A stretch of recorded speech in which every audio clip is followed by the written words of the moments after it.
Ang mga kwento ng pag-ibig, kwento ng buhay at kwento ng pag-asa dito sa Barangay Love Stories. Love Stories.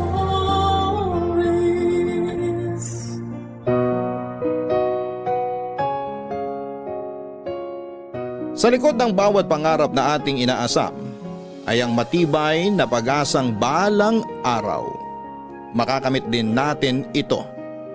Subalit may mga pagkakataon na kapag nakamit na natin ang buhay na ating pinapangarap, saka lang natin mapagtatanto na hindi para ito para sa atin. Diyan iikot ang kwento ng ating letter sender ngayong araw na tawagin na lang natin sa pangalang Acela. Ano nga ba itong kanyang pinapangarap at bakit niya ito muntik ng pagsisihan? Sabay-sabay nating alamin ang kwento ni Acela dito lamang sa mga kwento ng pag-ibig, buhay at pag-asa sa nangungunang Barangay Love Stories.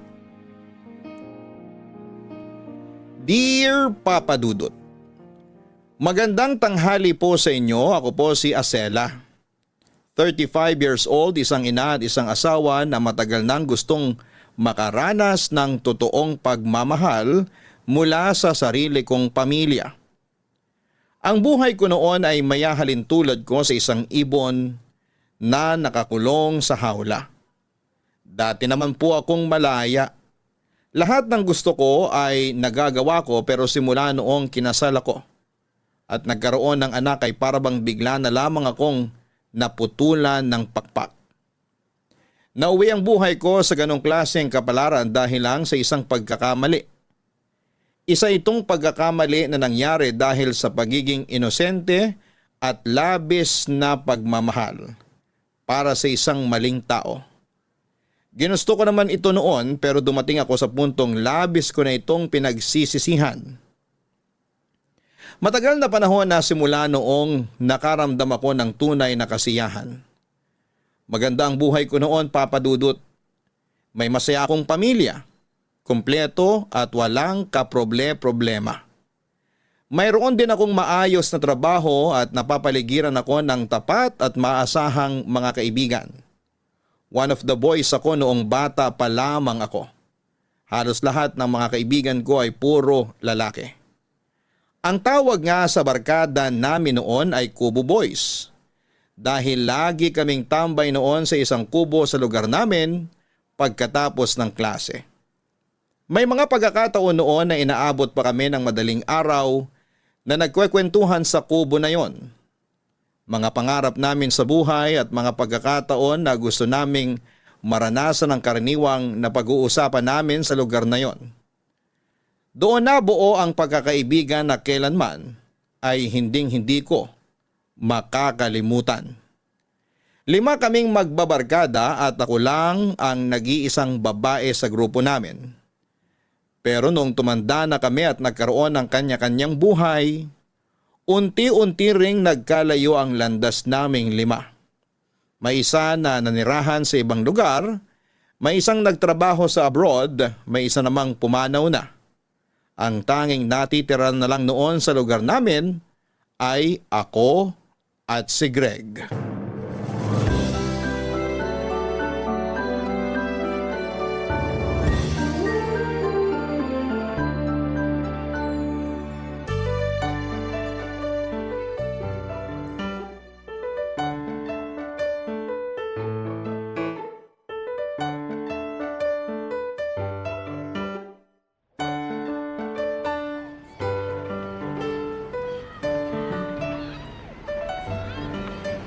Greg, saan punta mo? Kakauwi ko lang galing trabaho. Napadaan ako sa may kanto. Binabaklas na pala nila yung kubo. Aling kubo? Yung tambayan natin noon? Oo, ibinenta na pala nila yung lupa doon. Patatayuan yata nila ng bagong bahay kaya binabaklas na yung kubo. Oh, unti-unti na talagang nabubura yung memories natin dito, no? Oo nga eh.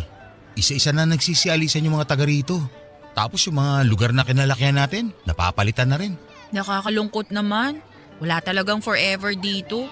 Tayo na nga lang yata natitira dito eh. Yung mga tropa natin, kalat-kalat na. Kaya nga eh. Baka mamaya pati ikaw aalis na rin dito ah. Di mangyayari yon. Dito nakatira buong pamilya ko.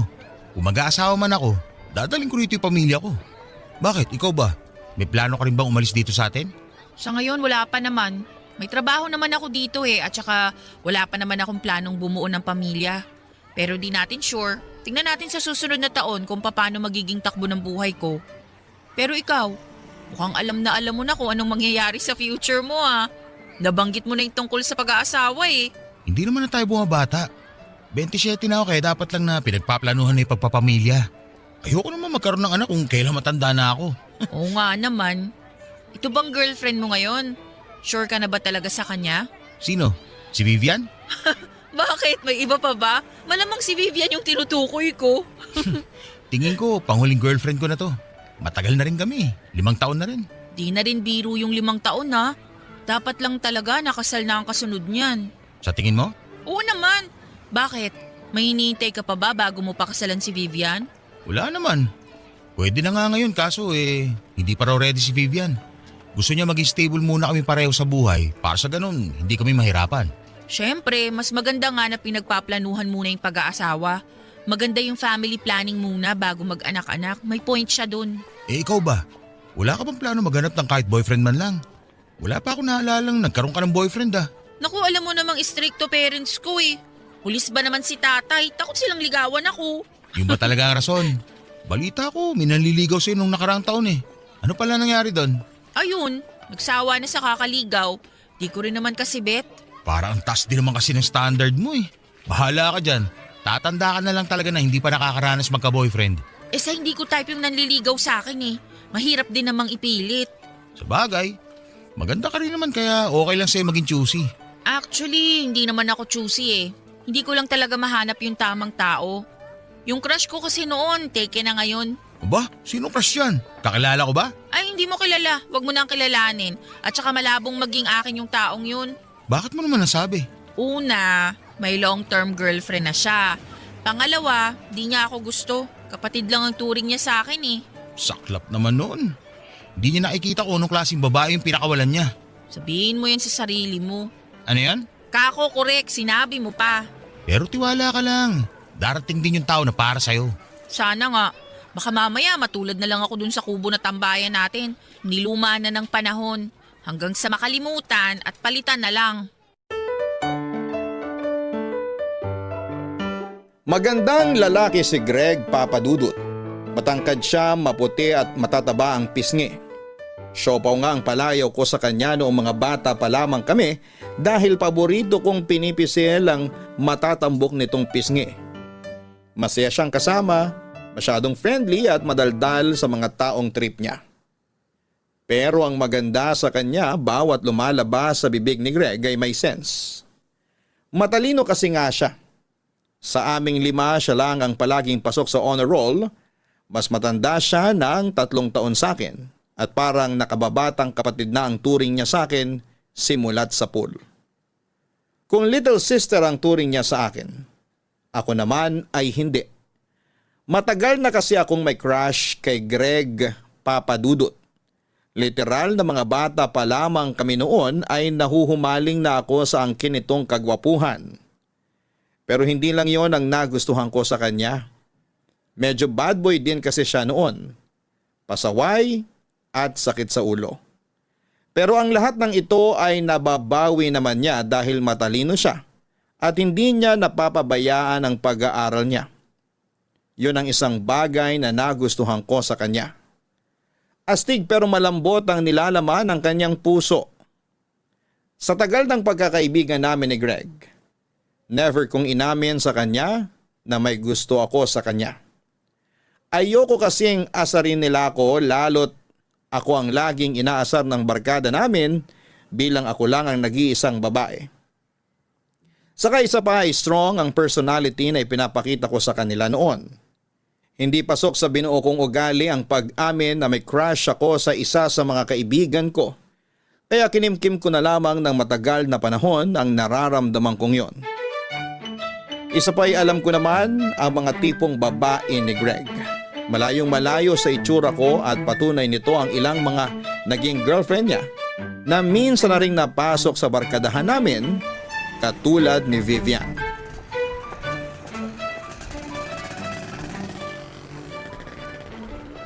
Greg? Greg! Oh, Asela, ano yun? Halika, may ibibigay ako sa'yo. Ano, pagkain ba? Oo, paano mo nalaman? Pinagbalot kayo ni nanay ng spaghetti at Shanghai.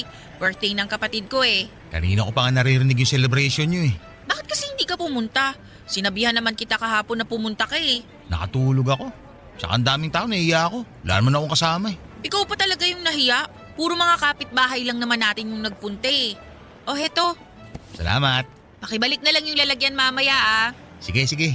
Uy nga pala, kumusta yung ginawa mong surprise para kay Vivian? Successful ba? Oo, tuntua nga siya sa binili mo regalo para sa kanya eh. Nakita ko yun sa internet eh, tsaka romantic lalo kapag alam mo na kung anong kwento sa likod ng infinity bracelet. Ibang klase ka talaga mag-isip. Paano na lang ako kung wala ka? Ewan ko ba kung bakit wala ka man lang romantic side? Kalalaki mong tao pero hindi ka marunong magpakilig ng babae. Ang corny kasi. Tsaka, yun naman ang nagustuhan ni Vivian sa akin eh. Steady lang. Wala masyadong palapalabok.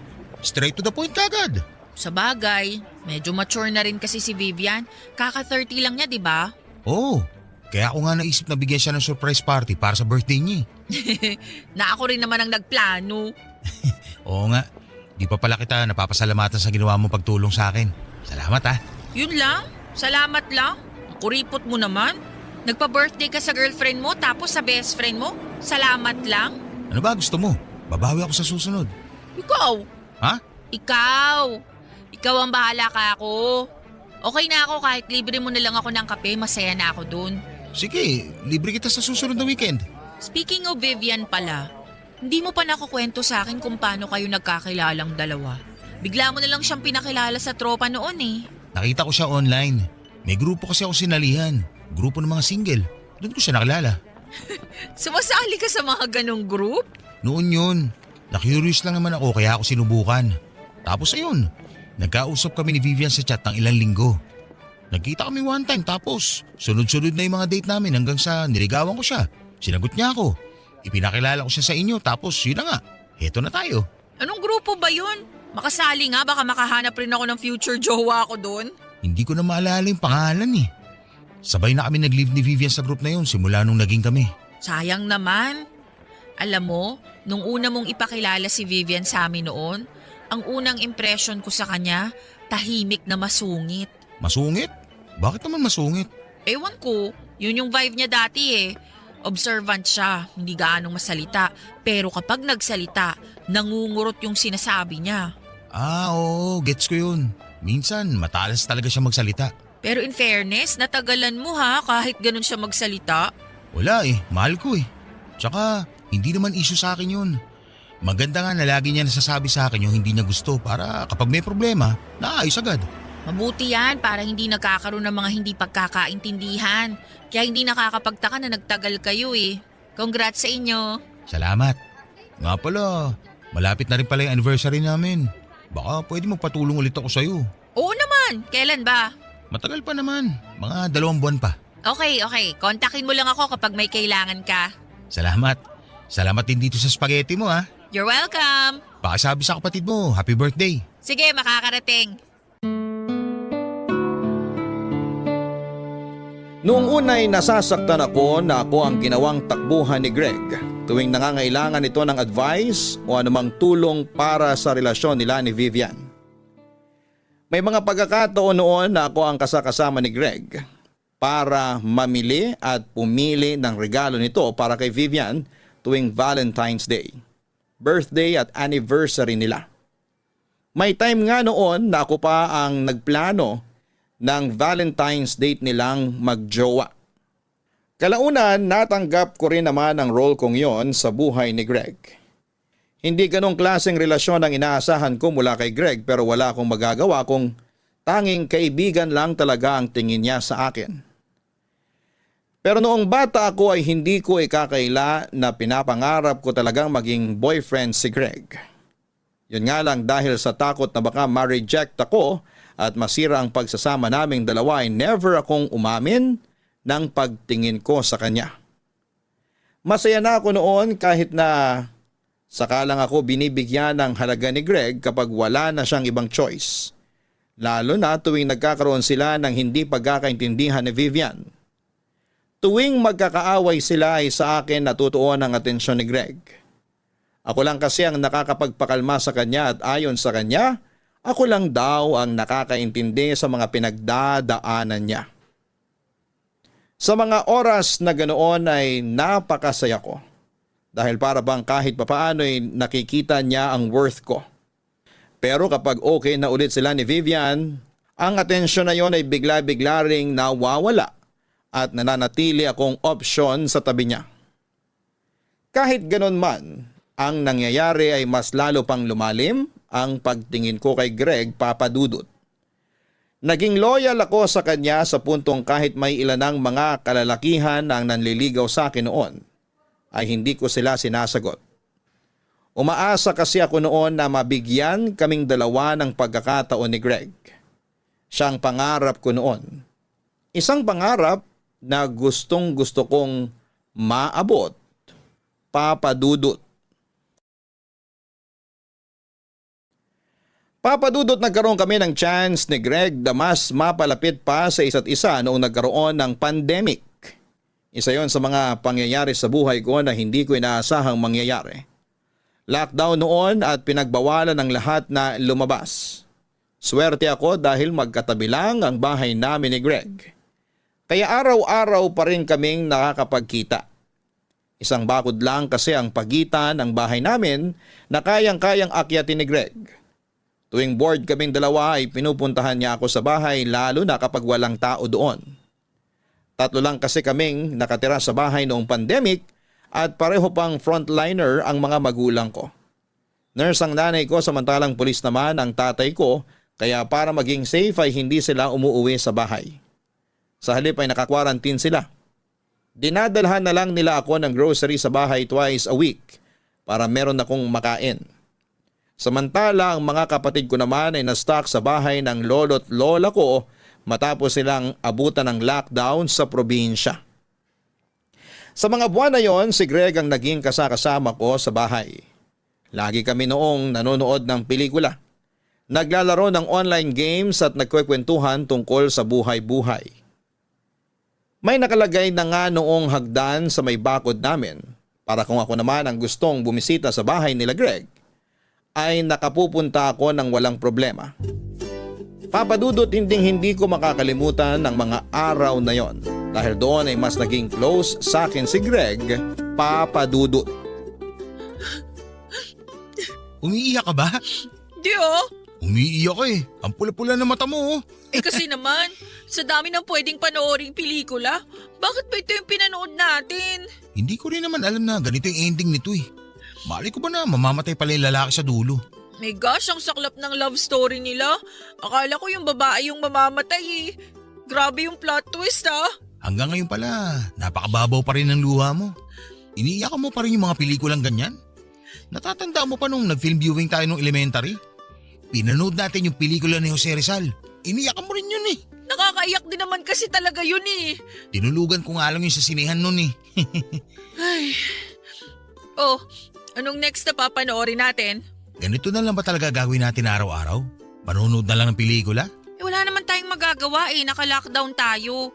Bawal naman lumabas para sana makagala. No choice kundi gumawa tayo ng sarili nating pagkakaabalahan. Mabuti nga magkapit-bahay lang tayo. Pwedeng-pwede kang umakit sa bakod namin. Kung hindi, mamamatay na lang ako sa pagkabagot dito sa bahay. Halos napanood na natin lahat ng pelikula sa app na yan eh. Wala na magandang natira.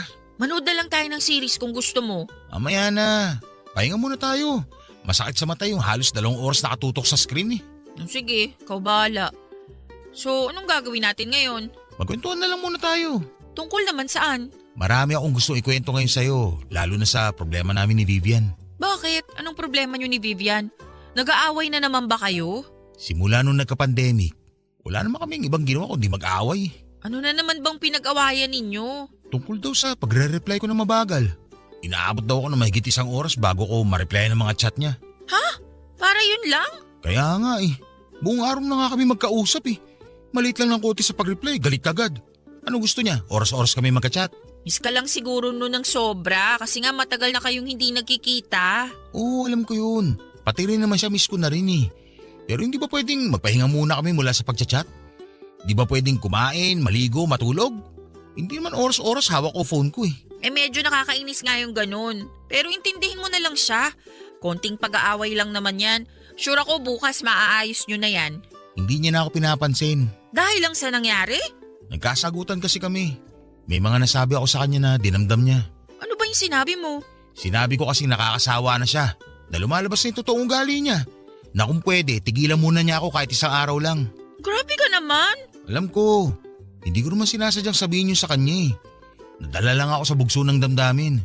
Ngayon, ilang araw niya na ako hindi pinapansin. Pero ang tagal nyo nang magkasama. Dito pa ba masisira yung relasyon ninyo? Yun na nga problema eh. Ang tagal na namin magkasama. Ngayon lang kami naging ganito. Magkahiwalay, hindi nagkikita. Ibang-iba tong sitwasyon namin kumpara noon. Paano ko siya masusuyo kung hindi ko siya mapuntahan? Bigyan mo na lang siguro ng ilan pang araw. Intindihin nyo na lang ang isa't isa. Mahirap mag-adjust ng ganito. Long distance ba naman kayo? Kaya malaking adjustment talaga yun. Sana nga lang talaga wag siya mag-isip ng kung ano-anong bagay. Bakit? Pinag-iisipan ka ba niya ng masama? Sinabi niya na may iba na raw akong kausap kaya mabagal ako mag-reply. Naku, patay tayo dyan. Meron ba? Wala. Siyempre naman wala. Wala naman pala. Patunayan mo na lang sa kanya na wala ka talagang kausap na iba. Ikaw lang naman palagi kong kasama eh. Wala nang iba. Huwag siyang mag-alala sa akin, Kamo, kasi safe na safe ka sa akin.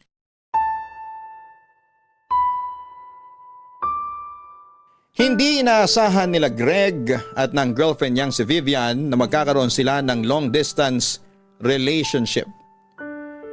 Dahil sa lockdown ay pawang online lang ang communication nilang dalawa. Dahil hindi sila nakakapagkita ay palagi silang nagkakaroon ng miscommunication noon na karaniwan ay nauuwi sa awayan. Sobrang frustrated noon ni Greg dahil hirap na hirap siyang alagaan ng relasyon nila ni Vivian sa online lang. Kapag nagtampo kasi si Vivian ay hindi na ito namamansin. Hindi nagre-reply at hindi sumasagot sa tawag. May punto nga noon na blinak na niya si Greg. Kaya ginamit pa ni Greg ang account ko para makausap si Vivian. May pinagawayan noon sina Greg at Vivian na sobrang lala. Dahil frustrated ay pinuntahan ako ni Greg sa bahay 10 oras ng gabi. May dala itong alak at pinagsaluhan namin yon. Noong gabing yon ay nilabas ni Greg sa akin ang lahat ng hinanakit niya kay Vivian at kung paano siya unti-unting nawawala ng gana sa relasyon nilang dalawa. Nauubos na raw siya sa mga susunod na awayan nila na hindi maayos-ayos dahil magkalayo silang dalawa at hindi makapagkita. Inamin sa akin ni Greg noon na medyo lumalamlam na ang pagsasama nila ni Vivian dahil sa pandemic. Ang gabing yun ang isa sa mga pinagsisihan ko, Papa Dudut. May nangyari kasi sa aming dalawa noong gabing yon, dala na rin ang kalasingan namin. Alam kong mali ang ginawa ko na pumatol ako sa lalaking may karelasyon na, pero dahil matagal na rin nakatago ang pagtingin ko kay Greg, ay hindi ko na rin ito napigilan pa. Kinabukasan ay hindi namin pinag-usapan ni Greg ang nangyari sa aming dalawa, Papa Dudut. Parang walang nangyari dahil pareho namin itong ayaw pag-usapan. Hanggang sa naulit pa yon ng ilang beses.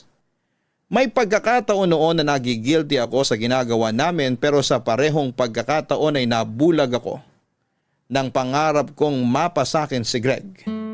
Kaya hinayaan ko lamang yon.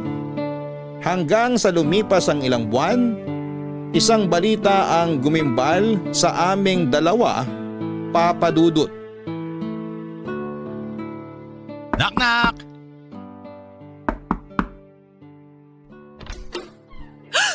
Akala ko naman kung sino. Bakit ka naman ang gugulat dyan, Greg? Hindi ba ako napansin na umakit ako ng bakod nyo? Akala ko nakatingin ka sa akin kanina eh. Hindi kita napansin. Eh kung ganun, sino yung tinititigan mo mula sa bintana? Wala. Nakatunga nga lang. Halika, pumasok ka na. Anong plano natin ngayon?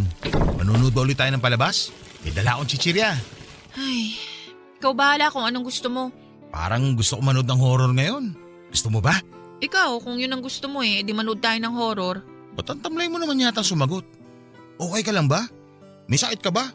Mamaya baka may COVID ka na ha? Wala akong sakit. Kung ganun, bakit ka ganyan? Wala ka ba sa mood? Sabihin mo lang, babalik na lang ako mamaya. Kumusta na kayo ng girlfriend mo? Ha? Bakit? May kinalaman ba siya sa pagiging matamlay mo ngayon? Wala naman. Curious lang ako. Okay na ba kayong dalawa? Actually, medyo okay na kami. Nakakapag-usap na ulit kami. May konting tampo pa rin siya pero nangako ko na babawi ako sa kanya. Tsaka nagkaroon na kami na agreement na magpapaalam kapag may ginagawa kami.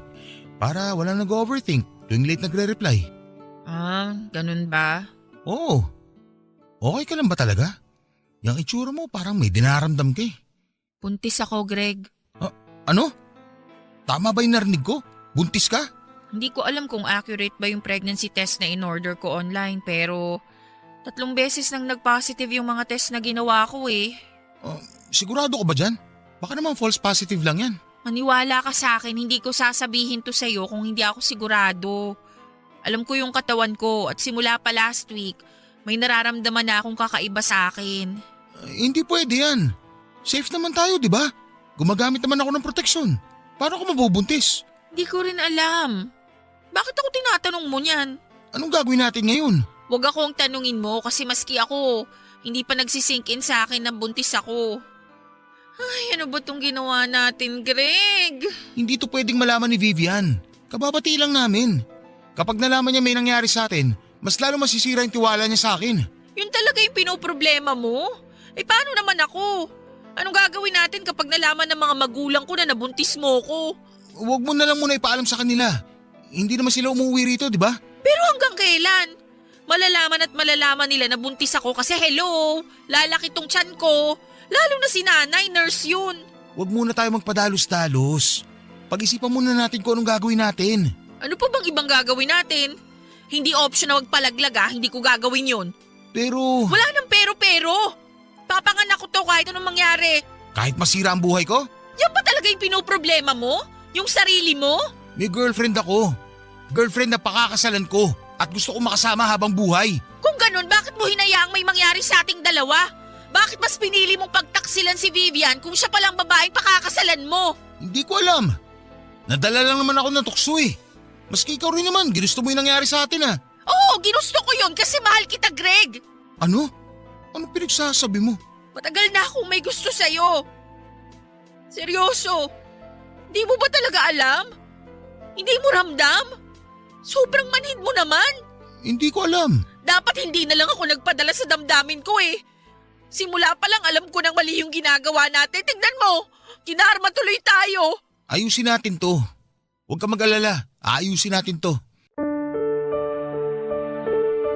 Noong nalaman ng mga magulang ko na nagdadalang tao ako, ay inilipat nila ako sa bahay ng tita ko para may makasama ako. Ayaw na nila akong iwang mag-isa sa bahay dahil wala na sila noong tiwala sa akin. Sobrang hiyang-hiya ako noon sa mga magulang ko dahil pansin ko ang pagkasira ng tiwala nila sa akin dahil sa mga nangyari. Nagkahiwalay kami ni Greg na mas lalong nagpahirap sa sitwasyon namin dahil hindi na ako pinapansin ni Greg noon tuwing mini-message ko siya.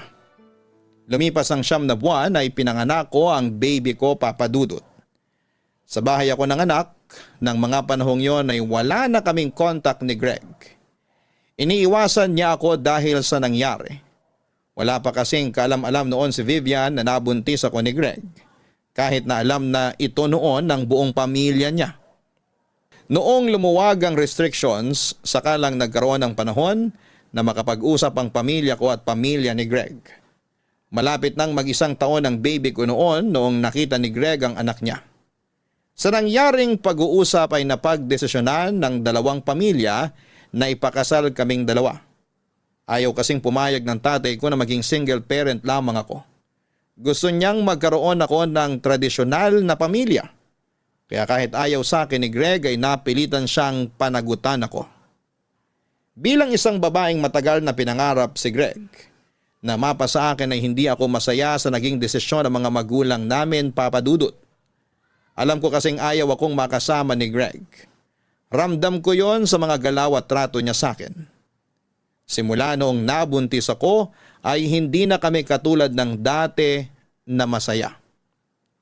May pader nang namamagitan sa aming dalawa simula noong nagbunga ang pagkakasala namin at yon ang isa sa mga bagay na hindi ko masikmura. Ang kamuhian ako ni Greg. Hindi nagtagal ay nalaman din ni Vivian ang nangyari. Hindi nagdalawang isip ang babae na hiwalayan agad si Greg. Hindi ako nakaligtas sa mga paninirang ginawa sa akin ni Vivian sa social media noon. Binansagan niya akong ahas, mga agaw, at kung ano-ano pa. Wala naman akong karapatang lumaban noon dahil alam kong ako ang nasa mali.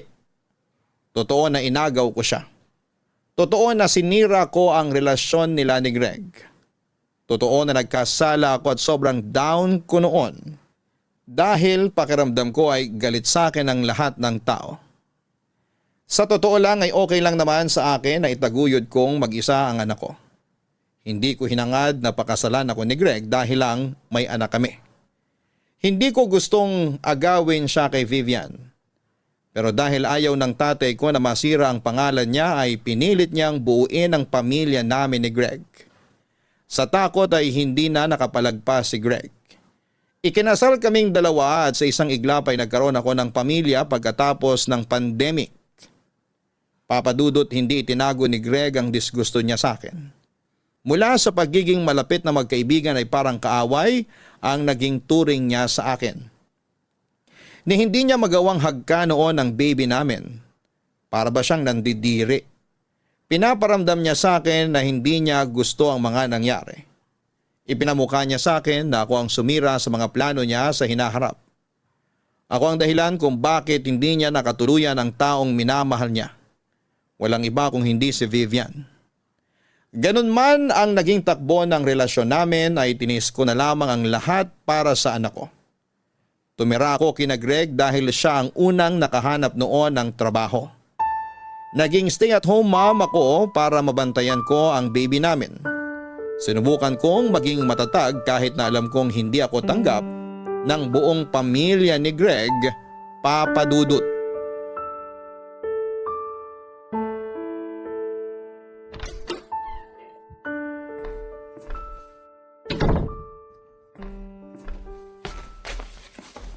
Greg!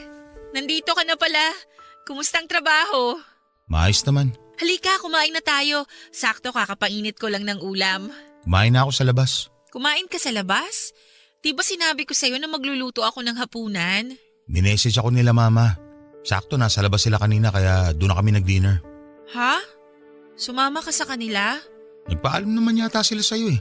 Ba't parang gulat na gulat ka? Oo, nagsabi sila na lalabas sila. Nag-offer kasi ako na magluto ngayon. Alam mo naman na ayaw nila sa akin eh. Ang hindi ko lang inaasahan, pati ikaw.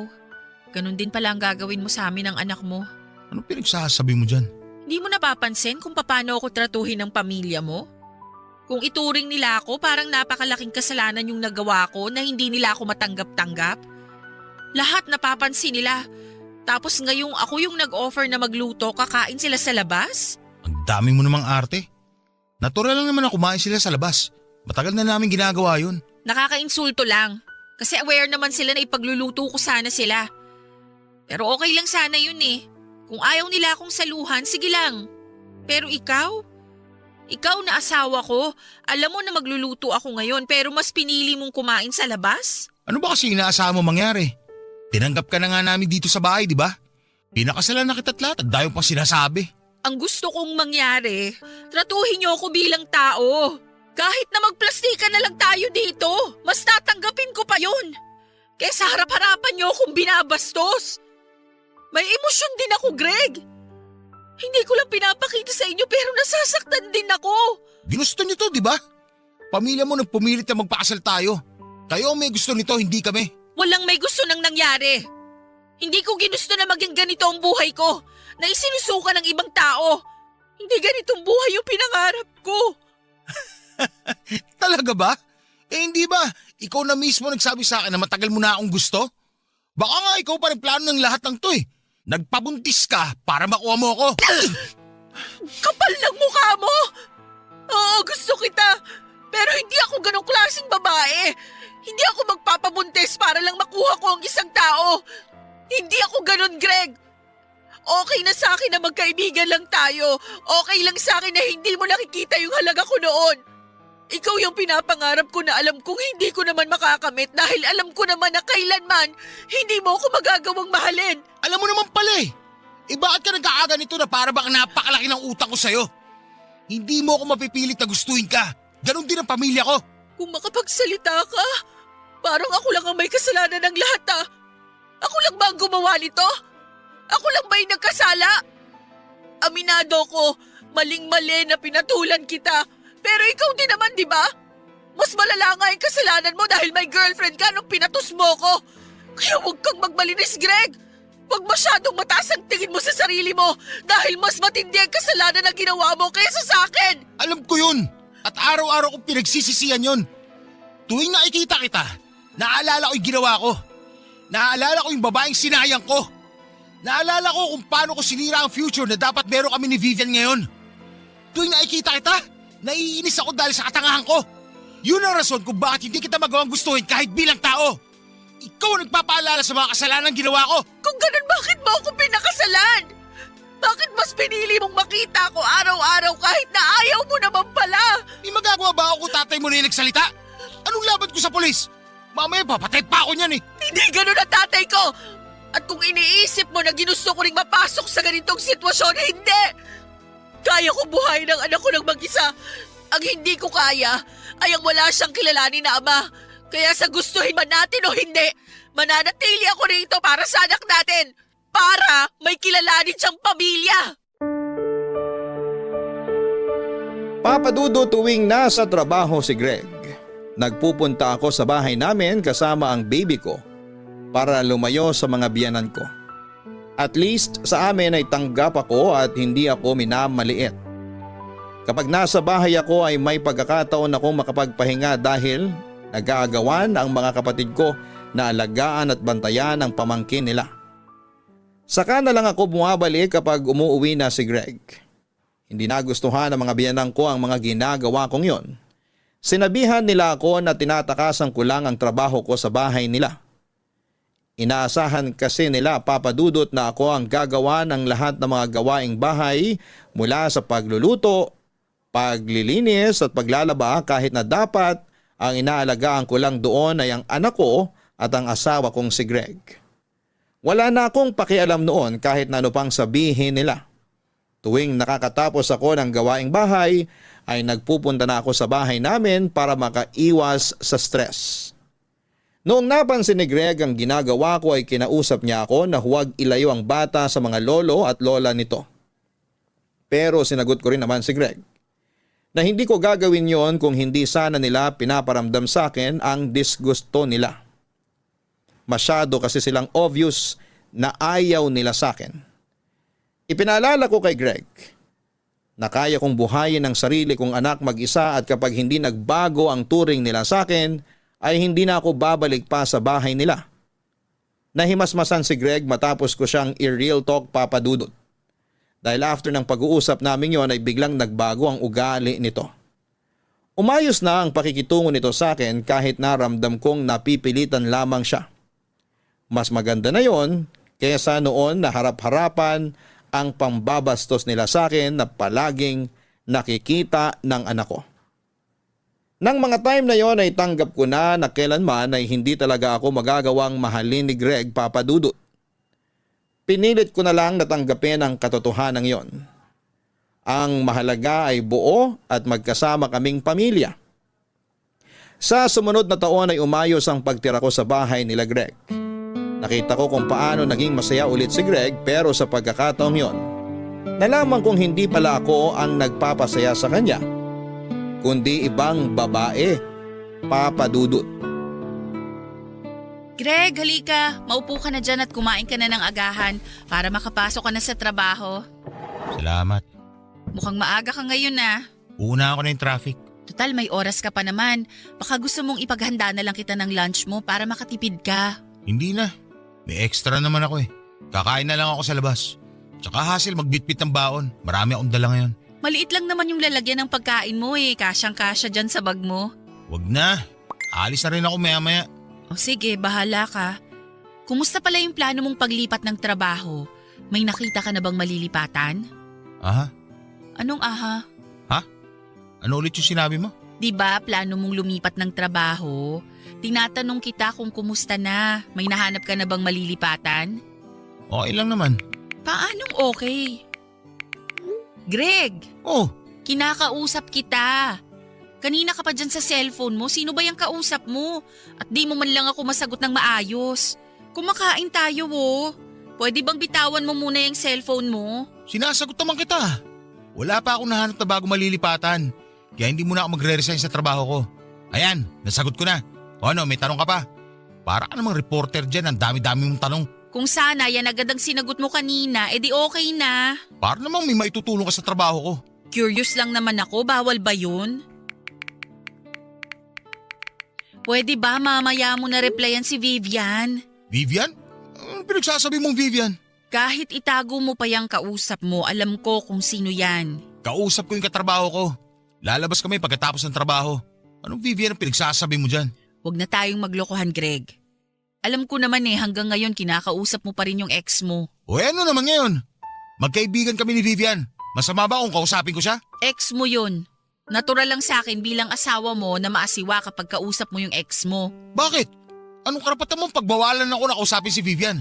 Karapatan? Asawa mo ko? Ako yung pinakasalan mo? Na hindi ko ginusto.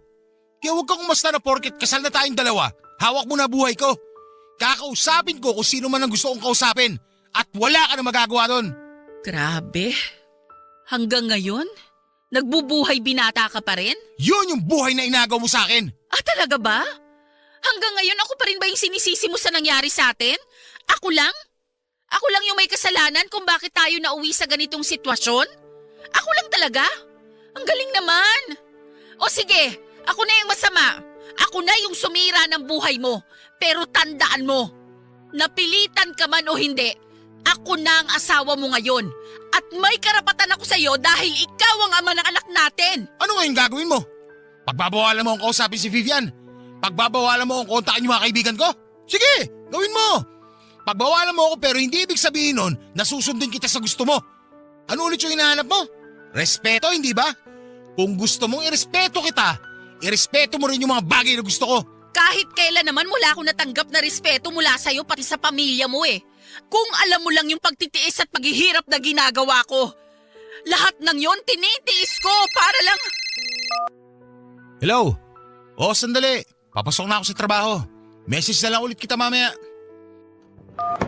Tapos ka na magsalita? Alis na ako. Sandali, Greg! Nag-uusap pa tayo! Greg! Kahit na hindi ko nahulaan, alam ko sa puso ko kung kanino galing ang tawag na yon, Papa Dudut. Walang iba kundi mula kay Vivian.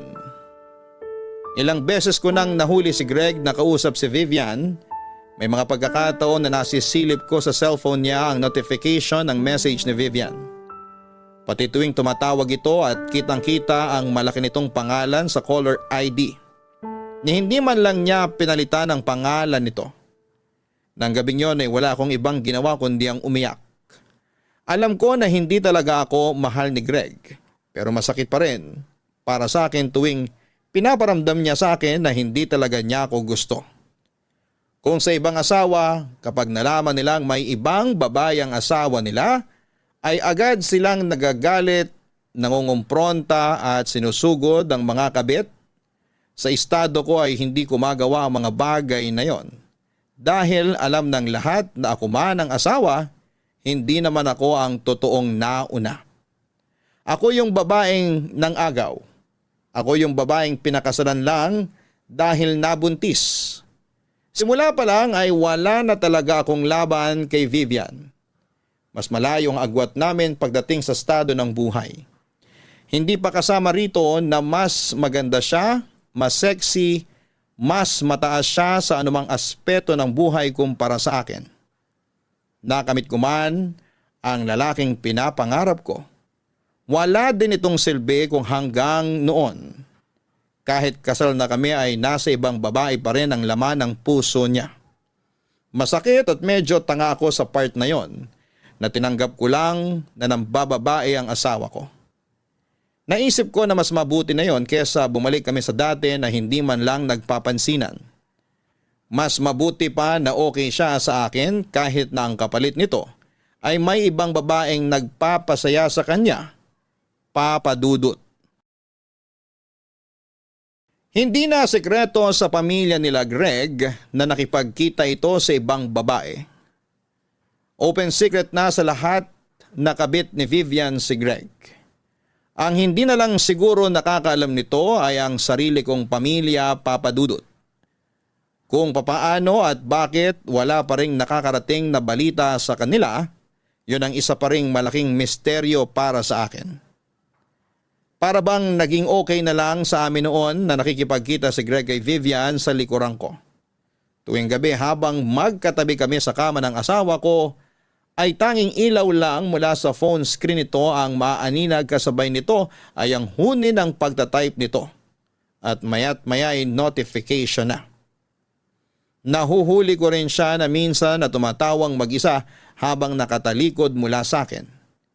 Gabi-gabi ay laging mabigat ang dibdib ko dahil bago matulog, ang huling tao na nasa isipan ng asawa ko ay walang iba kung hindi si Vivian. Alam ko ang lugar ko at kapag kinukumpronta ko si Greg tungkol sa pangangaliwa niya ay ako rin ang matatalo kaya minabuti kong manahimik na lamang at lunukin ang sakit na nararamdaman ng puso ko. Tuwing umuuwi si Greg ay lagi siyang good mood. Lagi maganda ang pakikitungo niya sa akin dahil alam naming pareho na masaya na siya sa buhay niya kasama si Vivian. Ako yung inuuwian. Ako yung nakakasama sa iisang bubong. Ako yung asawa ni Greg. Pero ang sakit lang tanggapin na sa kabila ng lahat ng yon, nananatili pa rin ako ang pangalawa lang sa puso niya. Sabagay, yun naman talaga ang lugar ko't simulat sa pool. Ako yung pangalawa lang mula sa anino ni Vivian. Kapag Valentine's Day, Papa Dudut, Pasko, New Year ay laging nauna si Vivian. Si Vivian ang nakakatanggap ng bulaklak. Siya ang nabibigyan ng regalo. Siya ang nakakasama ni Greg sa pagsapit ng bagong taon. Hindi ko sila pinapakialamanan sa affair nila. Nagkunwari na lamang akong hindi apektado kahit na sobra-sobra na ang sakit na nararamdaman ko noon. Hanggang sa hindi nagtagal ay dumating ang araw na nabalitaan na rin ng tatay ko ang ginagawang panluloko ni Greg sa akin, Papa Dudut.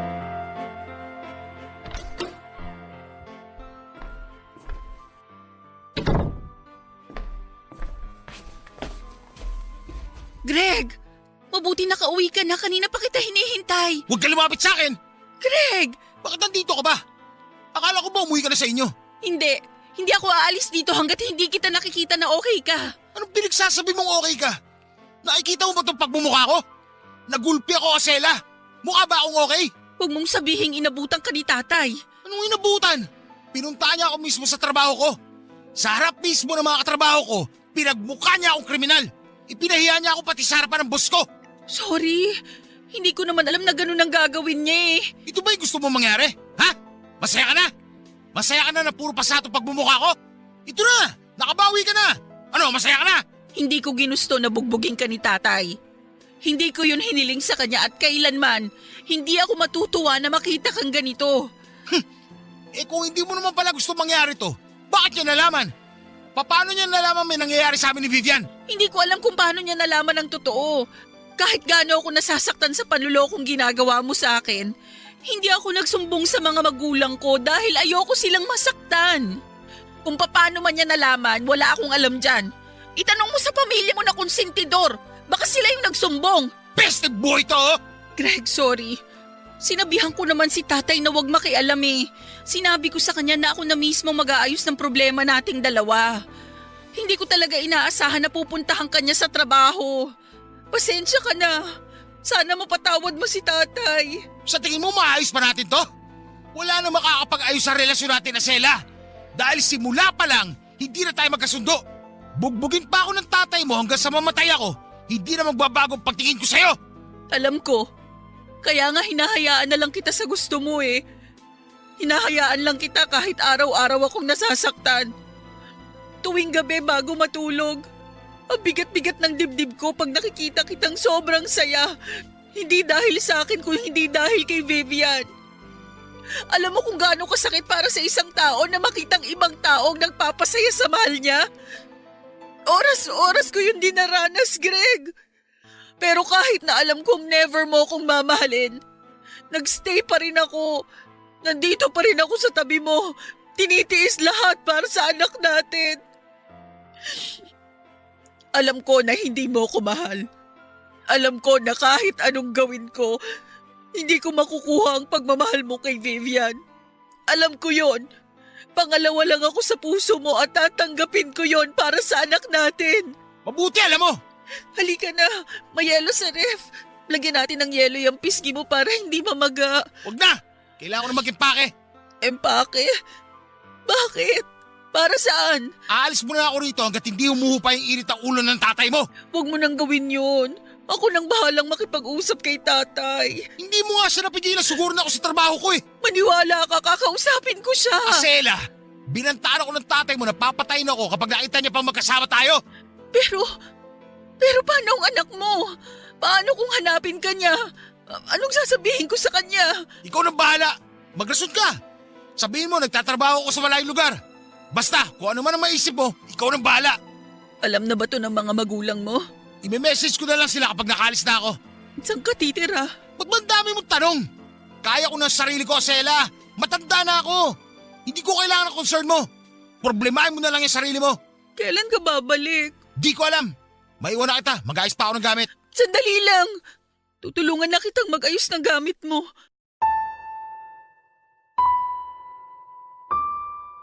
Simula noong nalaman ng tatay ko ang katotohanan ay kinuha niya ako kasama ang anak ko mula sa poder ng mga biyenan ko. Doon ay tuluyan nang nasira ang tiwala ng pamilya ko sa pamilya ni Greg. Kung gusto nilang makita ang bata ay kinakailangan silang mismo ang magpunta sa bahay. Pero hindi na yon nangyari, Papa Dudut. Kayang-kaya ni Greg na talikuran ang sarili niyang anak para sa one true love niya. Noong time na yon, alam ko na sa sarili ko na hindi na talaga magbabago ang relasyon namin ni Greg. Hindi na talaga darating ang panahon na matututunan din niya akong mahalin. Hindi na magkakatotoo ang gabi-gabi kong panalangin na makaranas ng isang masaya at kumpletong pamilya. Umaasa pa rin kasi ako noon na baka panandalian lang ang pagsasama nila Greg at Vivian.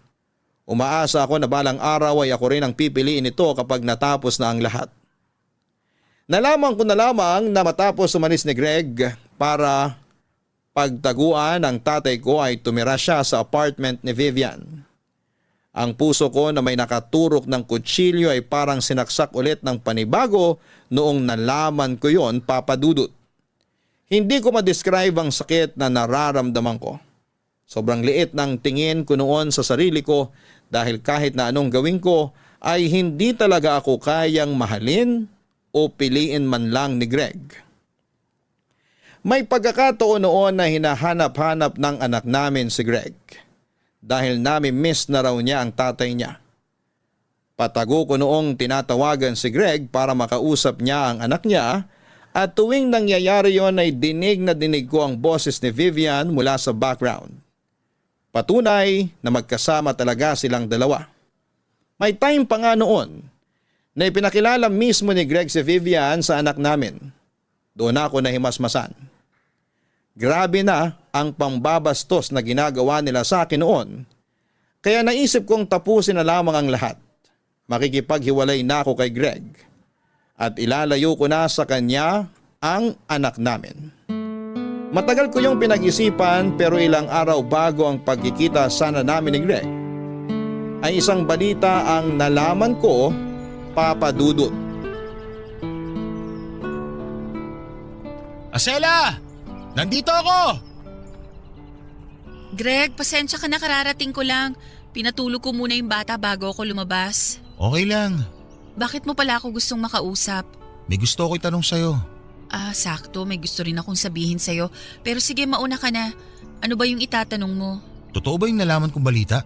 Anong balita? Nabuntis ka. Paano mo nalaman yan? Nabanggit sa akin ng kapatid ko. Alam mo naman ang chismis, mabilis kumalat. Totoo yung nasagap mong balita. Buntis nga ako. Ako ba tatay niyan? Wala naman akong iba eh. Sino pa bang magiging ama nitong dinadala ko kung di ikaw lang? Ay, akala ko naman Kung nabuntis ako ng ibang lalaki. Hindi ganon, Greg. Marunong akong rumispeto sa pagiging sagrado ng kasal. Hindi ko magagawang manloko dahil may anak ako. At ayokong masira ang pangalan ko sa kanya. Anong plano mo ngayon sa bata? Ipapanganak ko siya katulad nung nauna. May tatay man o wala, tataguyod ko sila kahit mag-isa lang akong magulang nila. Anong ibig mo sabihin? Nandito naman ako ah. Tatanggalan mo na ba ako ng karapatan sa mga anak ko? Nandito ka? Kailan? Never ka namang nagpakaama sa anak natin eh. Paano mo nasasabing nandito ka? Alam ko, marami akong pagkakamali noon. Marami akong pagkukulang bilang ama at asawa. Pero ayoko mawali sa akin yung anak ko, Asela. Lalo na't magkakaroon ulit tayo ng isa pang anak. Ngayon mo lang naisip yan? Ang tagal kong nagtiis. Ang tagal kong naghintay na makita mo yung kahalagahan namin. Ngayon mo lang sasabihin ang mga bagay na yan? Kung kailan handa na akong iwan ka? Sorry. Sorry kung ngayon ko lang na-realize. Importante sa akin yung anak natin. Ayoko mawala sila. Ayoko lumaki sila nang walang tatay. Greg, alam mo ba kung gaano ko katagal pinag-isipan tong bagay na to? Ang tagal kong pinagdasal sa Diyos na gabayan ako para magawa ko yung tamang desisyon. Masakit para sa akin na layuan ka. Pero kung yun ang mas makakabuti sa akin at sa mga anak natin, gagawin ko yon.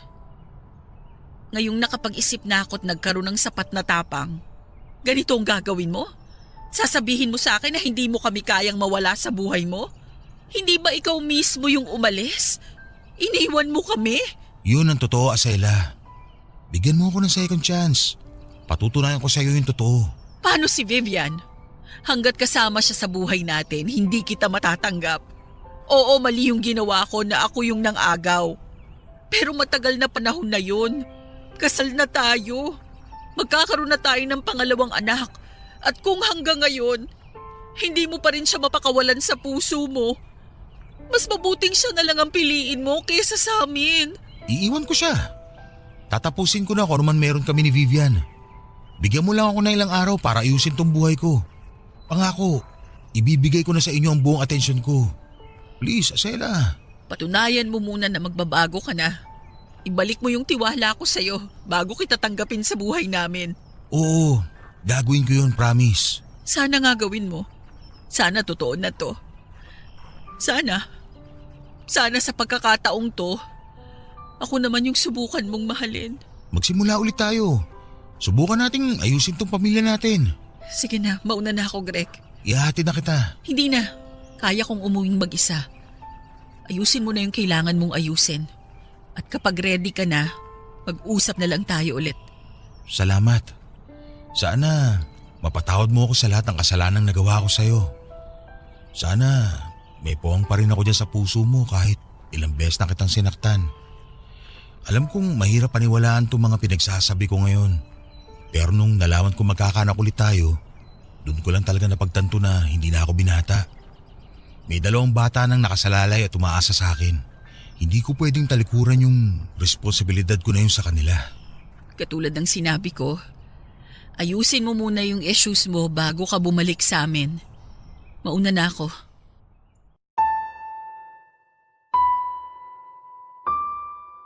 Nagulat ako noong pamilya ang pinili ni Greg Papadudut.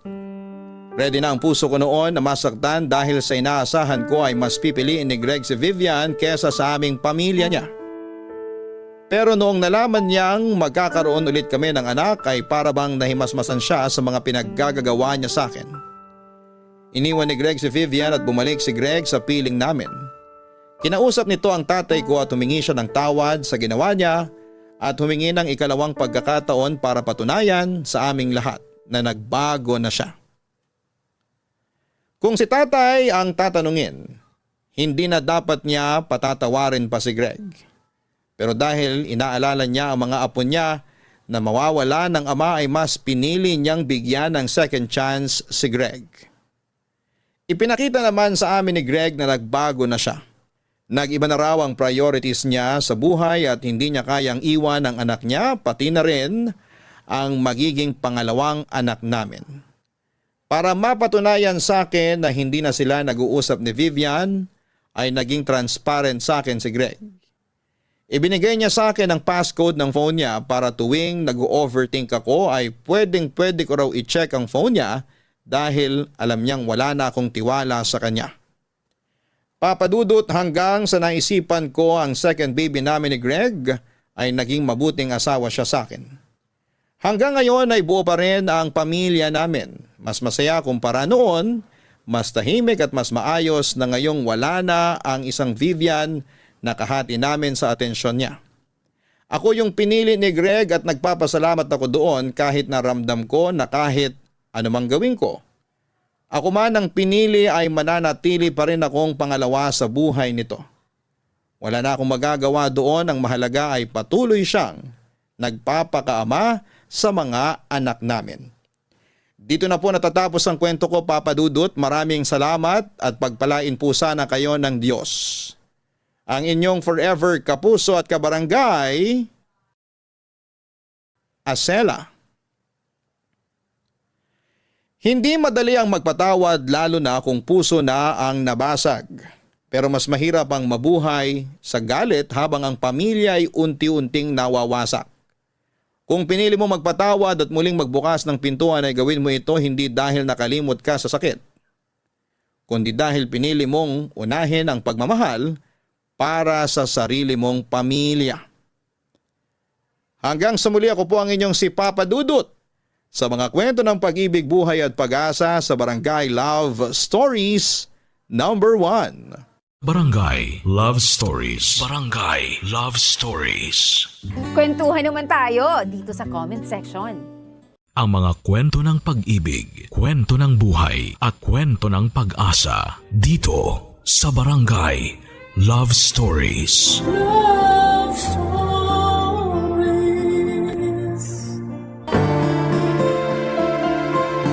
Habang tumatanda ka, mas natututo kang pahalagahan ang ating kaligayahan.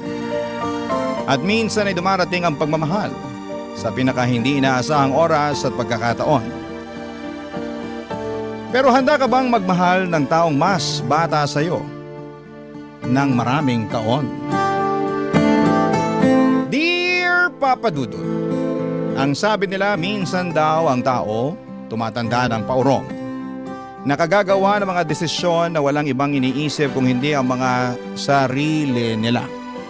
Kasi nga ang gusto na lamang nila ay maging masaya at mag-enjoy sa buhay nila. Magandang tanghali, Papa Dudut, at sa mga kabarangay nating nakikinig ngayon. Just call me Martha. I'm 45 years old now at dating guro sa US. Doon na rin ako nakapag-asawa at bumuo ng pamilya. Kaya lang sa kasamaang palad, kakagraduate lamang ng unika iha ko nang mamatay ang asawa ko. At ang magkaroon ng trabaho ang anak ko ay nag-decide na akong umuwi na lamang ng Pilipinas at magtayo ng sariling negosyo. Maayos ang buhay ko sa lumipas na mga taon. Kahit madalas na mag-isa lamang ako, wala naman akong dapat na isipin kung hindi ang sarili ko. Bukod sa maayos naman ang negosyo ay maayos din naman ang buhay ng anak ko sa US. Kaya naman ang mga panahon na yon ay puro pag-i-enjoy na lamang sa buhay ang ginagawa ko, Papa Dudut.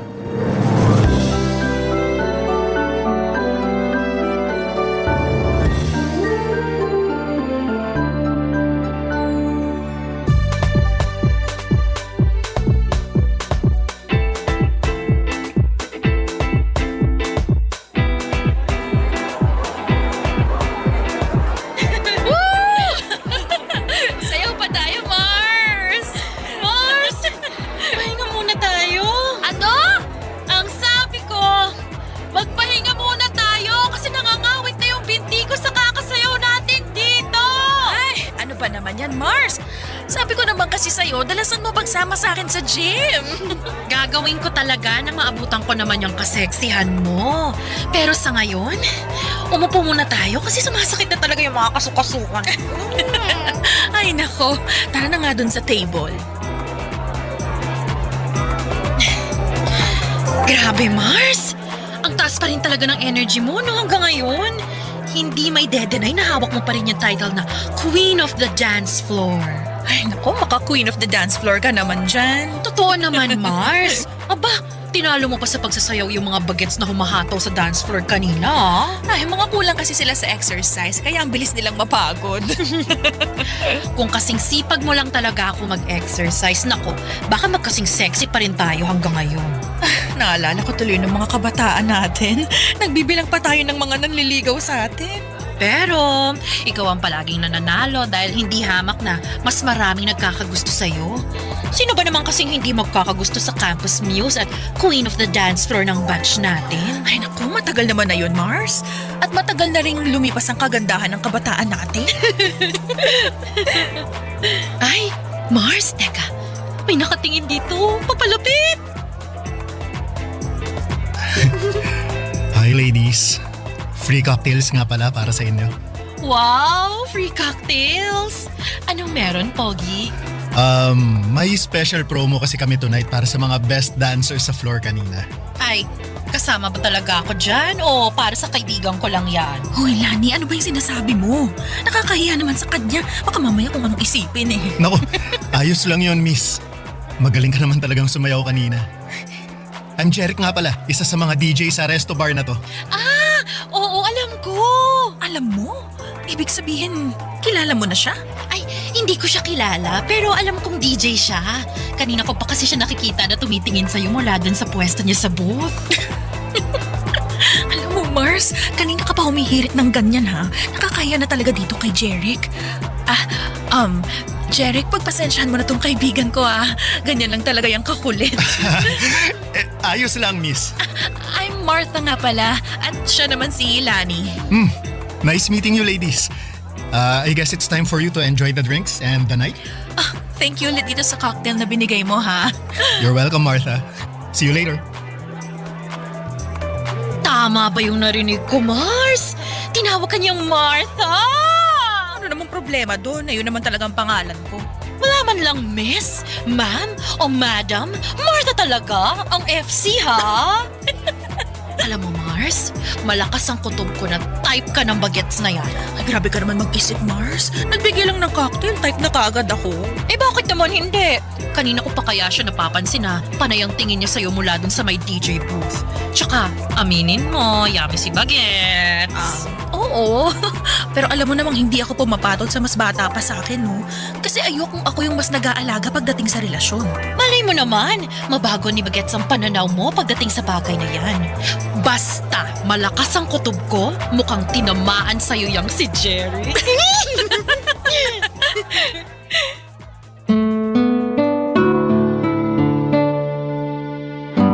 Papadudot akala ko ay doon na matatapos ang pag-uusap namin ni Jeric dahil umuwi na rin kami noon ni Lani. Pero ang hindi ko inaasahan ay yung makatanggap ako ng tawag mula sa kanya kinabukasan. Kinuha niya raw ang number ko kay Lani nang magkita sila sa may labas ng restroom. Matagal din kaming nag-usap noon sa tawag at ang dami ko na agad nalaman tungkol sa kanya. Dahil may pagkamadaldal pala siyang tao. Nakwento niya na bunso pala siya sa 5 magkakapatid. Siya na lamang ang walang asawa dahil lahat ng mga kapatid niya ay may kanya-kanya ng pamilya.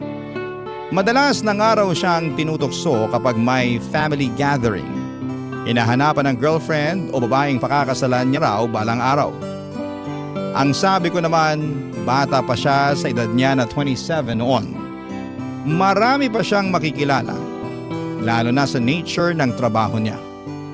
Nang sumunod na mga araw ay pinagbigyan ko na rin si Jeric na magkita kami sa labas. Sa isang coffee shop kami nakita. At aaminin ko na lalo akong nagwapuhan sa kanya noong araw na yon. Noong nakita ko kasi siya sa club ay nakasuot siya ng maluwag na t-shirt. Pawis ang mukha at medyo magulo ang buhok niya. Pero nang araw na nagkita kami sa coffee shop na kasuot ng polo shirt, nakaayos ang buhok at walang bahid ng pawis ang mukha niya. Napaka-komportable ng pakiramdam ko noon na kausap at kasama ko siya. Kaya naman muling nasundan ang mga pagkikita namin. Mas naging close pa kaming dalawa hanggang sa tumatambay na rin siya noon sa bahay ko para manood ng movie Papa Dudut.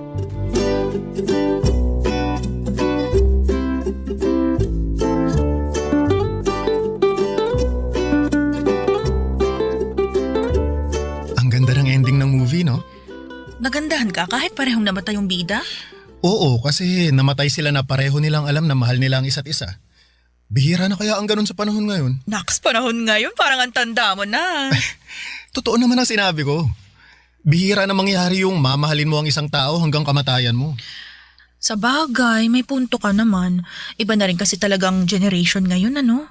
Karamihan sa mga tao, hindi na sineseryoso ang relasyon. O ayan, mag-ice cream ka na muna.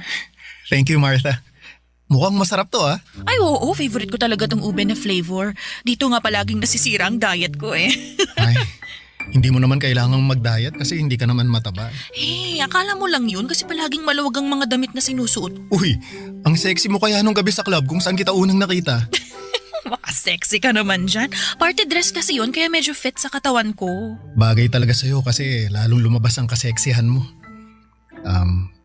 Martha, may gusto nga pala akong itanong. Ano yun? Kaya ba hindi ka na nakipagrelasyon mula nung mamatay ang asawa mo? Kasi takot kang hindi seryosohin ang magiging karelasyon mo. At sino namang nagsabi sa'yo niyan? Si Lani? Hindi, hula ko lang yun. Bakit? Totoo ba? Alam mo, hindi naman ako takot pumasok sa relasyon. Siguro sabihin na nating sadyang masaya lang ako sa buhay na meron ako ngayon. Wala ka bang namimiss o hinahanap sa buhay na meron ka nung may asawa ka pa? Kaya naman ang ano? Gaya ng taong magpapasaya at magpapakilig sa'yo araw-araw. Minsan, kailangan din ng tao ng konting tamis sa buhay. Kung gusto ko ng tamis sa buhay, anytime pwede naman akong bumili ng ice cream na kagaya nitong hawak ko ngayon, ano? Hindi naman matamis na pagkain ang tinutukoy ko eh. Teka. Jeric! Bakit mo ako hinalikan? I'm sorry. Hindi ko napigilan ang sarili ko.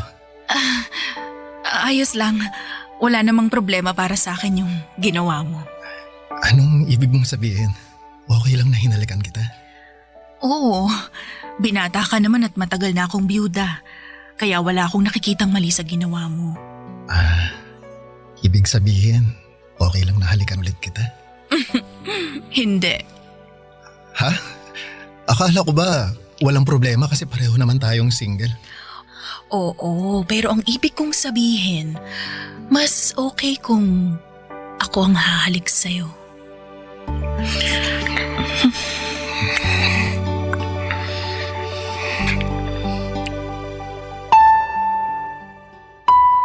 Papa Dudut, hindi talaga ako attracted sa mga lalaki na mas bata sa akin.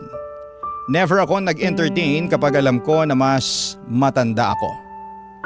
Ayoko kasi na ako ang nagdadala pero iba ang charm ni Jeric. Kahit halos doble ang edad ko sa kanya ay nakita ko na medyo matured na siyang mag-isip at magsalita.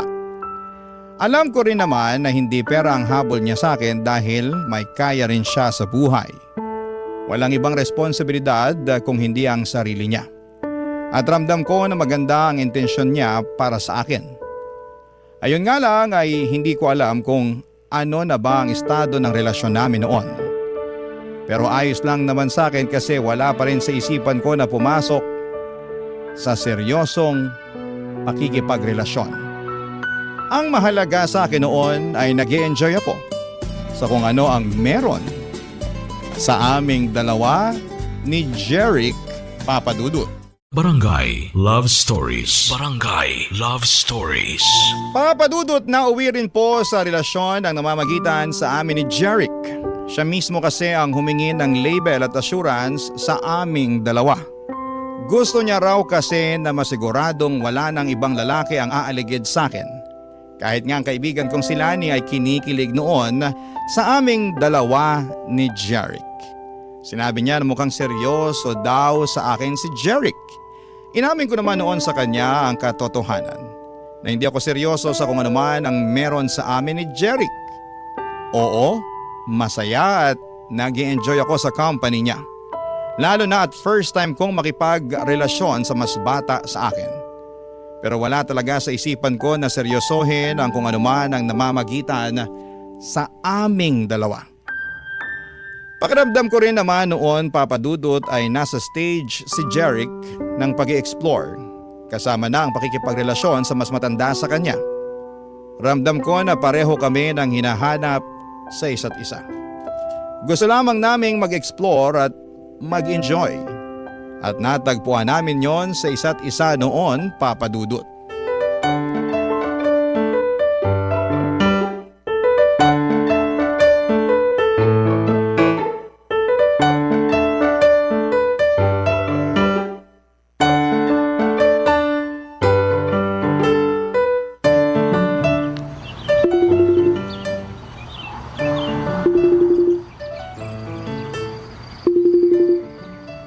Ay, mabuti naman at sinagot mong video call ko, Mars. Oh, bakit? Akala ko ba kasama mo si Jeric sa birthday celebration ng kabarkada niya ngayon? Oo nga, nandito kami ngayon sa bahay ng kaibigan niya. Eh bakit parang inip na yung mukha mo? Tsaka, bakit parang nasa labas? Eh, nandito ako sa may garden nila eh. Mag-isa ka lang dyan? Oo, sinabi ko kay Jeric na magpapahangin lang muna ako dito sa garden. Nilalamok na nga ako dito eh. Ano ba kasing naisip mo at pumunta ka mag-isa dyan sa garden? Mars, naiinip na ako sa loob ng bahay kasama yung mga kaibigan ni Jeric. Yung iba sa kanila, ang lakas magyosi. Eh tapos hindi pa ako makarelate sa pinag-uusapan nila. Ano ba kasing mga pinag-uusapan nila na hindi ka makarelate, Mars? Eh, tungkol sa mga trending na video sa social media. Mga trending na sayaw at kanta. Tinuturuan pa nga nila ako ng dance step. Sabi ko masakit ang binti ko kaya sa susunod na lang. Dapat pinakitaan mo sila ng Martha dance step mo. Ay naku Mars, kung nakita mo lang sila kanina, iba ang mga trip nilang mga sayaw talaga. Hindi carry ng katawan ko. At saka alam mo ba, pati pala size at design ng bra at underwear pinag-uusapan na ng mga bagets ngayon. Ay, talaga ba? Oo, yung isang babae nga ron, kulang na lang maghubad at ipangudngud ang dibdib niya doon sa mga kasama namin. Grabe talaga ang mga kabataan ngayon, no? Ay naku, sinabi mo pa Mars. Akala ko liberated na ako sa lagay na to eh. Iba pa rin pala talaga yung mga kabataan ngayon. Ay, oo. Ibang-iba talaga sila ngayon kumpara sa atin. Pero, maiba ako. Alam mo, pakiramdam ko, seryoso na yan si Jeric sa relasyon yung dalawa. Ha? Bakit mo naman nasabi yan? Eh kasi pinakilala ka talaga niya sa buong barkada niya. Hindi ba normal naman yun? Kung kasing edad natin siya, walang espesyal dun sa ginawa niya. Pero dahil malayo ang agwat ng edad natin sa kanya, gusto niya na ipakita sa'yo at sa barkada niya na proud siya sa relasyon yung dalawa. Babe! Ay, Mars, nandito na pala si Jeric. Tawagan na lang ulit kita mamaya ha? Ay, sige. Mamaya na lang natin ituloy ang chika natin. Bye! Eto, iced tea oh. Thank you, babe. Bakit pala hindi ka na bumalik sa loob? Honestly, medyo naiinip kasi ako eh. Hindi ako makasabay sa pinag-uusapan ng mga kaibigan mo. Ganun ba? Sobrang excited pa naman sila na makabanding ka. Lalo na si Paula, yung nagtuturo ng dance step sa'yo kanina. Eh, hindi ko rin naman kasi masabayan yung dance step na tinuturo niya. Alam mo naman ako, hindi ako ganun sumayaw. Oo, alam ko. Sorry, binida ko kasi na magaling kang sumayaw pero iba nga lang sa mga trip nila. Ayos lang. Pasensya na rin kung hindi ako makasabay sa trip ng mga barkada mo ha. Pero hindi mo naman kailangang pilitin na sumabay sa kanila eh. Gusto mo ba umalis na lang tayo? Ha? Okay lang ba sa'yo? Oo naman. Ayoko na sayangin mo yung oras mo dito nang dahil sa akin, lalo na kung hindi ka naman pala nag-e-enjoy. Mabuti pa, manood na lang tayo ng sine. Maaga pa naman kaya siguro may mapipili pa tayo ng magandang movie. Sige, mas gusto ko nga yung idea mo na yan, babe. Sige, ako na lang ang taya ngayon sa movie ticket at popcorn natin. Ha? Uy, teka, anong ikaw? Ako ang taya kasi ako ang nagyayaya na lumabas tayo ngayon eh. Kaya tara, magpaalam muna tayo sa mga kaibigan ko bago tayo umalis. Papa Dudut, yun ang unang pagkakataon na nakilala ko ang mga kaibigan ni Jeric. Ayoko pa nga sanang sumama kaya lang ay napilitan na rin ako nang medyo magdrama siya sa akin. 3 buwan na rin kasi ang relasyon namin noon at matagal na niya akong kinukulit na gusto na niya akong ipakilala sa mga kaibigan niya. Palagi raw kasi niyang kinukwento sa kanila at sobrang curious na sila na makilala ko. Kaya naman nang magpa-party ang best friend niya para sa birthday nito ay pumayag na akong sumama para makilala ito at iba pang mga kaibigan ni Jeric. Sa totoo lang, isa sa mga dahilan kung bakit ayaw ko makipagrelasyon sa mas bata sa akin ay yung mga bagay na kinasanayan nila. Mga party, alak, vape at kung ano-ano pa. Kahit na ilang taon akong tumira sa US ay hindi ako kasing liberated na mga ibang kabataan ngayon. At yung mga kaedad ni Jeric. Hindi rin ako makarelate sa mga pinag-uusapan nila na trending sa social media dahil hindi ako madalas na mag-internet talaga papadudot. Bagay na nararamdaman ko ang pagkakaiba.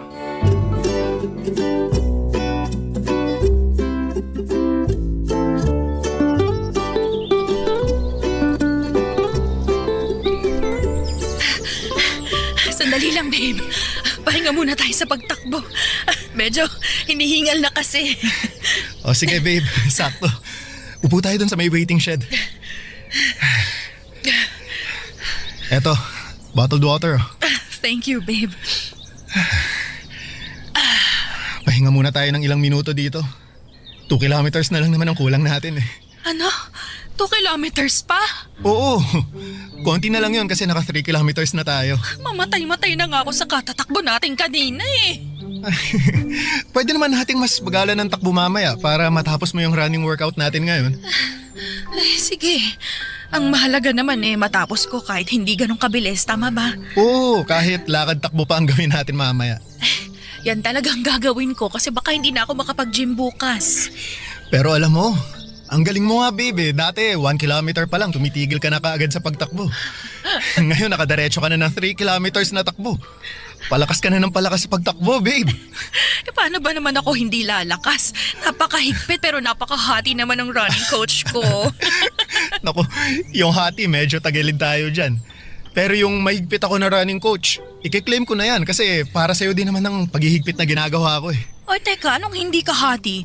Halos nakahabol tingin sa atin yung mga babaeng naka-sports bra na nadadaanan nating tumatakbo kanina. Akala mo hindi ko napansin yun, ha?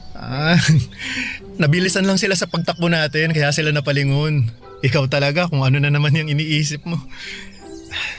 Babe, di ba nabanggit mo na mahilig ring mag-jogging si Trish? Palagi nga niya akong sinesenda ng picture niya sa mga fun run na sinasalihan niya sa US. Madalas din siya nagkikwento tungkol sa personal record na nahihit niya sa pagtakbo niya. At natutuwa talaga ako kapag yun ang topic namin dahil alam ko na pinaghirapan niya yun. Nakakatuwa naman at yun ang madalas niyang ikwento sa'yo. Naku, oo. Kaya nga nakahiligan ko rin ang pagtakbo dahil sa kanya. Ngayon lang talaga ako mas sinisipag. Bakit mo nga pala natanong? Wala lang. Iniisip ko lang kung ano kaya ang pwede naming pag-usapan na alam kong pareho kaming makaka-relate sa topic. Anong ibig mong sabihin na topic na pag-uusapan nyo ng anak ko? Ang ibig kong sabihin, gusto ko lang na maging komportable siya, nakausap ako pag pinakilala mo na ako sa kanya. Abay, bakit mo naman naisip ang tungkol sa bagay na yan? Syempre, doon din naman tayo kasi papunta, di ba? Ipapakilala mo rin ako sa anak mo bilang boyfriend mo. Kasi babe, gusto na kitang ipakilala sa parents ko eh. Plano ko nga na isama ka sa family gathering namin next week para makilala mo na rin ang ibang kamag-anak ko. Ay, teka, hindi ba parang masyado namang mabilis sa mga plano na nasa isip mo, babe? Maglilimang buwan pa lang ang relasyon natin. Babe, kagaya nga ng sabi ko kanina, doon din naman tayo papunta. Ipapakilala mo ako sa anak mo at ikaw naman, ipapakilala ko sa pamilya ko. Kaya bakit pa natin patatagalin yun? Pwede naman natin gawin yun habang maaga pa. Huwag kang mag-alala. Mabait ang pamilya ko, lalo na si Mami. At sigurado ako na magkakasundo kayong dalawa. Papadudot nagulat talaga ako nang sabihin ni Jeric na gusto na niya akong ipakilala sa pamilya niya. Nang marinig ko yun mula sa kanya ay kinabahan talaga ako.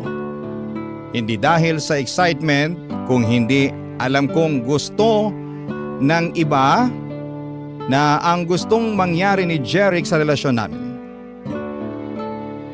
Papa Dudut, doon ko naramdaman na mukhang tama si Lani sa palagi niyang sinasabi na seryoso na si Jeric sa kung ano ang meron sa aming dalawa. Oo, may mga oras noon na nagpaplano si Jeric para sa future naming dalawa at gusto niya na sa susunod na taon ay kumuha na kami ng bahay para sa aming dalawa. Gusto niya rin na pagkatapos daw ng kasal namin ay sa ibang bansa kaming mag-honeymoon.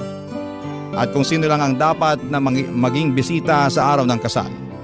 Marami pa siyang mga plano at hindi ko naisip talaga na seryoso siya sa mga bagay na yon, Papa Dudut. Pero kinakabahan ako ng dahil doon. Barangay Love Stories. Barangay Love Stories. Papa Dudut, nagsimula na po akong makaramdam ng pagkailang kay Jeric noon. Para bang nabawasan yung kilig at excitement na nararamdaman ko noon. Oo, at naging masaya ako sa relasyon namin, pero hindi talaga pumasok sa isipan ko na magiging seryoso siya sa akin. Na magiging seryoso kaming pareho. Kaya nga kapag nagtatanong siya kung kailan ko siya ipapakilala sa anak ko, ay umiiwas akong sagutin yon, Papa Dudut. Dahil wala akong balak na ipakilala siya sa anak ko na halos ilang taon lang ang tanda niya. Hindi ko rin ma-imagine ang sarili ko na magpapakasal ulit tapos sa mas bata pa sa akin. Doon na po ako nagdesisyon na simulang iwasan si Jeric. Binawasan ko yung mga oras na magkasama kami. Gumagawa ako ng dahilan kapag nag-aaya siya ng date. Sinasabi ko na umalis ako ng bahay at may mga kailangan na ayusin sa negosyo. Napapadalas tuloy noon ang pagdadrama niya sa akin dahil hindi ko sinasagot ang mga tawag niya. Sandamakmak na chat or text message naman ang natatanggap ko mula sa kanya. Hanggang sa isang araw ay hindi ko na siya naiwasan nang bigla siyang pumunta sa bahay, Papa Dudut. Sakto naman na may ine-expect ako na delivery kaya lumabas ako at pinagbuksan ko siya ng gate ng mga oras na yon.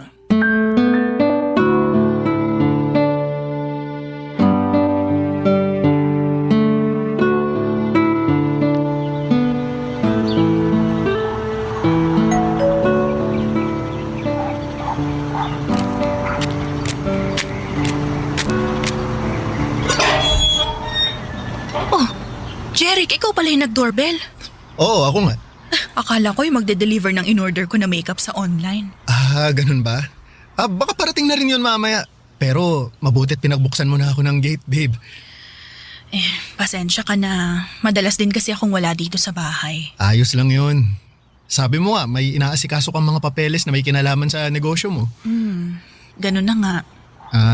Kaya ba hindi mo rin nasasagot yung mga tawag ko? Oo, kasi kapag nandito ako sa bahay, madalas tulog naman ako eh. Nakakapagod kasi talaga yung mga inaasikaso ko sa labas. Tapos ang layo pa ng dinadrive ko pa uwi rito. Bagsak na talaga ako sa kama. Sabi ko naman kasi sa'yo sasamahan kita para may driver ka. Ayoko na rin kasing maabala pa kita. Alam mo kahit kailan, hindi ka naging abala sa akin, babe. Alam mo yan. At alam mo rin na ayokong masyado mong binibigay sa akin ng mga oras mo. May trabaho ka at sariling buhay na dapat asikasuhin. Pero parte ka naman ng buhay ko kaya dapat inaasikaso din kita, babe. Kaya kong asikasuhin ang sarili ko. Hindi ka dapat mag-alala sa akin, Jeric. May problema ba tayo? Ha? Wala naman. Sigurado ka? Jeric, pwede bang sa ibang araw na lang tayo mag-usap? Gusto ko sanang... Kung wala tayong problema, bakit tinatawag mo ako sa pangalan ko at hindi babe? Pwede bang sa ibang araw na lang natin pag-usapan to? Teka nga, Jeric! iniiwasan mo ba ako? Please, gusto ko sana muna magpahinga. Gusto ko lang namang malaman kung ano bang dahilan ng pag-iwas mo sa akin, babe. Kung may nagawa ba akong hindi mo nagustuhan, pwede mo naman kasi akong kausapin eh. Ano? Kaysa... Gusto mo ba talagang malaman, Jeric? Gusto ko ng space. Space? Bakit? Anong nagawa kong mali para humingi ka ng space sa akin? Wala, okay? Wala kang nagawang kahit anong pagkakamali. Gusto ko lang huminga muna. Yung makakakilos ng hindi ko kailangan ipaalam sa'yo yung bawat galaw ko.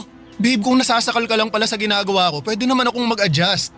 Hindi mo naman kailangan sagutin palagi lahat ng mga chat o tawag ko sa'yo eh. O kung gusto mo, babawasan ko rin ang mga pagchat-chat o tawag ko. Babe, hindi mo kailangan humingi ng space sa akin. Hindi mo ba talaga nakukuha yung point ko, Jeric? Gusto ko lang namang maintindihan mo na pwede naman nating ayusin to nang hindi tayo lumalayo sa isa't isa eh. Pero space nga mula sa'yo ang gusto ko. Yun ang gusto ko na ibigay mo sa akin. Martha, please. Martha, huwag mo naman gawin sa akin to. Umalis ka na, Jeric. Martha! Huwag ka nang gumawa ng gulo dito. Umalis ka na. At kung pwede lang ha, huwag mo akong i-chat o tawagan. Gusto ko munang matahimik ang mundo ko mula sa'yo. Kaya please lang, layuan mo muna ako. Papadudot, ilang araw pa akong kinulit ni Jeric noon hanggang sa tuluyan na niya akong binigyan ng space. Sa totoo lang ay medyo nakahinga ako ng maluwag nang sa wakas ay nagawa kong humingi ng space sa kanya. Medyo nasasakal at nauumay na rin kasi ako sa sobrang kaswitan niya. At hindi ko na rin gusto ang mga planong binubuo niya para sa aming dalawa. Ayoko na siyang paasahin pa, Papadudot. Ayoko nang isipin niya na pareho kaming seryoso sa relasyon naming dalawa. Hindi ko naman kasi talaga alam na aabot sa puntong gusto niya akong pakasalan sa hinaharap. Nabanggit niya pa nga noon na kung hindi ko na raw siya mabibigyan ng anak, ay pwede naman daw kaming mag-ampon at sigurado daw siya na magiging mabuti pa rin kaming mga magulang. Yung mga plano niya na yon ay wala sa mga plano ko para sa sarili ko. Kaya bago pa mas lumalim ang nararamdaman niya para sa akin ay tinapos ko na ang namamagitan sa aming dalawa, Papadudot.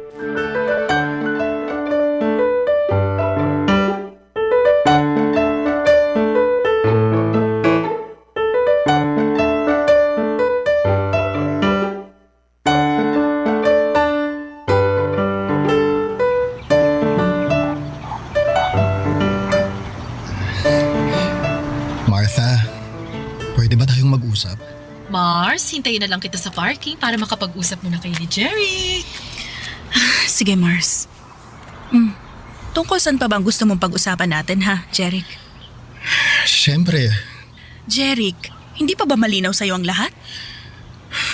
ang alin ba, Martha? Humingi ka lang naman ng space sa akin, di ba? At binigay ko yun sa'yo. Siguro naman oras na para ayusin na natin tong dalawa. Wala na nga tayong dapat ayusin. Hindi mo pa rin ba talaga nakikita yun? Pero ano ba talagang nagawa akong mali, Martha? Bakit bigla na lang gusto mo nang tapusin ang relasyon nating dalawa? Dahil alam kong wala nang patutunguhan tong ginagawa natin. Itong relasyon natin.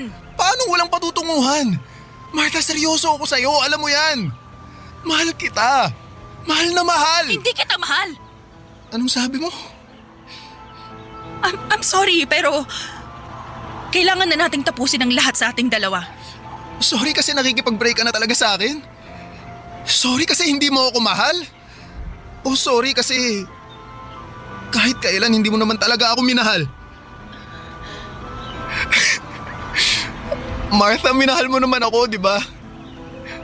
Sabihin mo sa akin. Minahal mo ako, di ba? Baka naman pwede nating subukan na ayusin to. Promise, mas magiging maayos din akong boyfriend sa'yo. Susunod ako sa lahat na sasabihin mo. Ibibigay ko sa'yo lahat ang gusto mo. Martha, please. Nagmamakaawa ako sa'yo. Huwag mo naman gawin sa akin to. Jeric, I'm sorry talaga pero hindi ko na kayang ituloy pa yung relasyon nating dalawa. Ano bang kailangan kong gawin? Gusto mo bang lumuhod ako sa harap mo? Eto! Gagawin ko para lang balikan mo ako! Ito! Ano ba? Huwag kang lumuhod! Intindihin mo na lang sana yung desisyon ko. Ayoko na mas masaktan pa kita kaya ginagawa ko to. Mahal kita, Martha. Hindi ko kayang mawala ka sa akin. Hindi ko kaya. Please naman. Please ayusin naman muna natin to. Sorry, Jeric. Pero wala na talagang pwedeng ayusin sa ating dalawa. Sorry. Taalis na ako. Kailangan ko na rin umuwi. Martha, mahal kita. Mahal na mahal kita. Parang awa mo na. Huwag mo akong iwan, Martha. Martha!